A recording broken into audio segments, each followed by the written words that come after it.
Good evening student, আমি এসে গেছি তোমাদের গৌরীদি আজকের সান্ধ্য পাঠশালায়। আর তোমরা সবাই চলে এসো, আমার ছোট্ট সোনা বন্ধুরা সকলে এসো। আজকে আমরা আবার পড়াশোনা শুরু করব। আমার ভিডিও শুরুতেই আমি একটি কথা বলে রাখি, আমার তরফ থেকে অনেক গার্জেনদের খুব ভালো লাগা পড়ানোর জন্য উদ্দীপনা দেওয়া হচ্ছে আমাকে, সেই জন্য আমি অভিভূত। আপনাদের সবাইকে অসংখ্য ধন্যবাদ। আমার পেরেন্টসের সশ্রদ্ধ প্রণাম, যারা আমার সাথে রয়েছেন, আমার পাশে রয়েছেন, আমাকে উৎসাহিত করছেন এই কাজটি করার জন্য।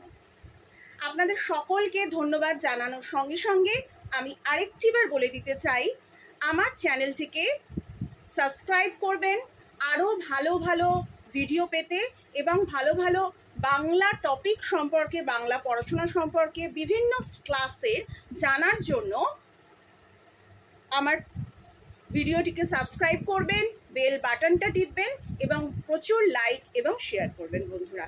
এটাই আমার গুরুদক্ষিণা আপনাদের কাছ থেকে চাওয়া, ব্যাস আর কিছুই চাই না। আমার ভিডিওগুলোর মাধ্যমে ছোট বাচ্চাদের উপকার হোক আর আপনাদেরও কিছু উপকার হোক। আমি কিছু যদি ভালো করতে পারি, শিক্ষাদানের মাধ্যমে জ্ঞানের আলো জ্বালতে পারি, বাংলাটা একটু শিখিয়ে বুঝিয়ে ওদের হাতে ধরে বোঝাতে পারি, তাহলেই আমার পড়ানোর সার্থকতা। ধন্যবাদ দেবেন। আচ্ছা, আজকে আমি শুরু করি আমাদের পড়ানো। আমি আগের দিন ক্লাস 5-এর দুটো পার্টে নয়ন ছাতি পড়িয়েছিলাম বাংলা সাহিত্য সঞ্চয়ন বইতে। আজকেও ক্লাস 5-এর আরেকটা ছোট পড়াচ্ছি এবং তারপরে আমি একটু নির্মিতি পোর্শন, ব্যাকরণ পোর্শন না, যেটাকে বলে নির্মিতি পোর্শন, অর্থাৎ কিনা এক কথায় প্রকাশ, রচনা, পত্রলিখন, এইগুলো যে পোর্শনে থাকে সেটা হচ্ছে ব্যাকরণের নির্মিতি পোর্শন। হ্যাঁ, সেই নির্মিতি পোর্শন সম্পর্কে আর একটা ভিডিওয়ে আলোচনা করছি। তাই সম্পূর্ণ ভিডিওটা পেতে আমার ভিডিওগুলো সাবস্ক্রাইব করে রাখবেন, আমার চ্যানেলটি সাবস্ক্রাইব করবেন এবং লাইক দেবেন, কমেন্টস করে জানাবেন। একজন গার্জেন আমাকে কমেন্টসে পাঠিয়েছেন, আজকে দেখলাম যে ক্লাস 4-এরও কিছু আলোচনা করুন দিদি, কিন্তু আমি ওনাকে জানতে চেয়েছি যে ওনার কোন বই। পশ্চিমবঙ্গ সরকারের যদি বই হয় তাহলে আমার কাছে হতে পারে, কিন্তু যদি কোনো বেসরকারি স্কুলের বই হয় তাহলে আমাকে সেই আমার হোয়াটসঅ্যাপ নাম্বার বা ফোন নাম্বারে ফোন করে আমাকে একটু বইয়ের ছবি তুলে পাঠাবেন, বা কোনটা সিলেবাস আছে, কোনটা পড়া গদ্য বা পদ্য অংশ, সেগুলো একটু PDF ফাইলে পাঠাবেন, তাহলে আমি পড়াতে পারবো। কারণ এখন অবধি তো সমস্ত স্কুলের সব বই আমার পক্ষে সংগ্রহ করা সম্ভব হয়নি, সেই জন্য এই অনুরোধটুকু করলাম। আমার ফোন নাম্বার 9874948168। আবার বলছি 9874948168। এই নাম্বারে আমাকে সরাসরি পাবেন, আমার সঙ্গে যোগাযোগ করতে পারেন। আমার হোয়াটসঅ্যাপ নাম্বারও এটাই, আমাকে জানাতে পারেন। ঠিক আছে, চলো বাচ্চারা, আজকে আমরা তাহলে শুরু করি। আমাদের সঙ্গী কবি হলেন কুমুদরঞ্জন মল্লিক।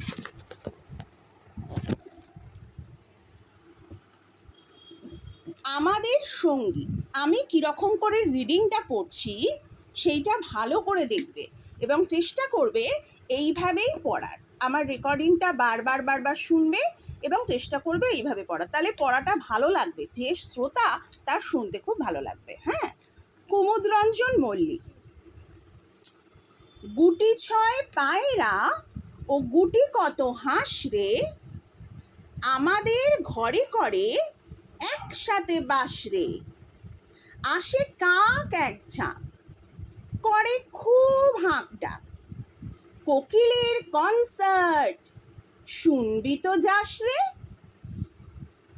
চলে দোয়েলের শীষ শালিকের গীত, খঞ্জনা মাঝে মাঝে করে যায় নৃত্য, মাছরাঙা আসে যায় লয়ে কাঠ ঠোকরায়, চিলেরা ডাকে সব হরষিত চিত্ত, দল বেঁধে টুনটুনি আসে হেথা চড়তে, বাবুইরা তাল গাছে লাগে বাসা গড়তে, বেনে বুড়ি মারে ডুব পুণ্যটা করে খুব, ফিঙে আসে বেছে বেছে শুয়োপোকা ধরতে।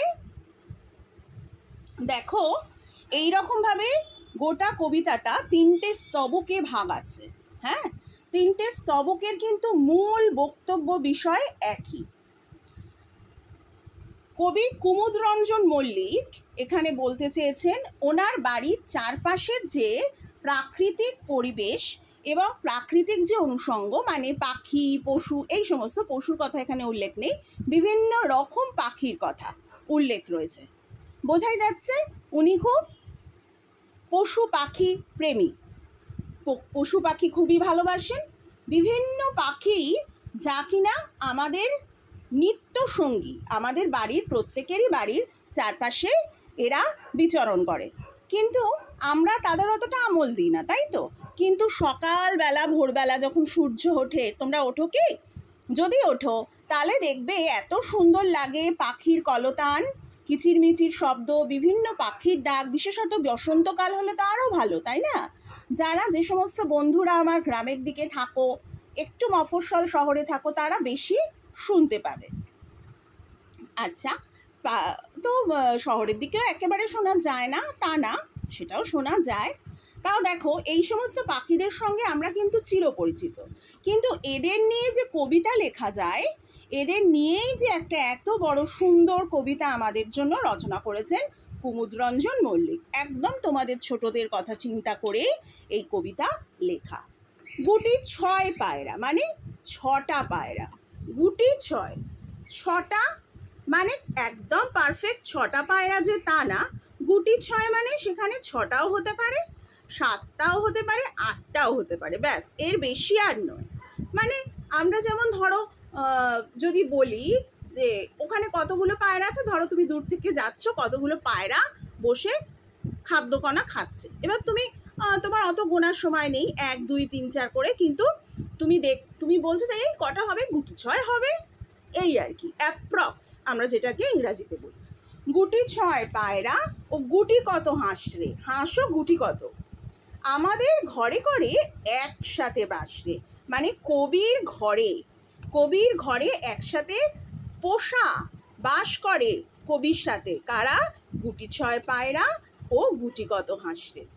এখান থেকেই কিন্তু আবার প্রশ্ন আসতে পারে যে কবি কুমুদরঞ্জন মল্লিকের ঘরে কতগুলো পায়রা ও কতগুলো হাঁস বাস করে, বা কোন কোন পাখি বাস করে। 2 ধরনের প্রশ্ন আসতে পারে। আসে কাক এক ঝাঁক কাক আসে, কাক তো আর কেউ পোষে না, কাক তো ঝাড়ুদার পাখি, তো কাক এক ঝাঁক কাক আসে, সেটা কবি বলেছেন। এসে কি করে? করে খুব হাঁক ডাক, মানে কা কা কা কা করে একেবারে বাড়িময় ওনার ঘর মানে একদম মাতিয়ে তোলে, বাড়ি মাতিয়ে তোলে কাকা ডাকে আর কি। কোকিলের কনসার্ট শুনবি তো যাস। দেখো তোমরা যারা গান শেখো তারা এই কনসার্ট শব্দটার সঙ্গে কিন্তু পরিচিত, তাই না?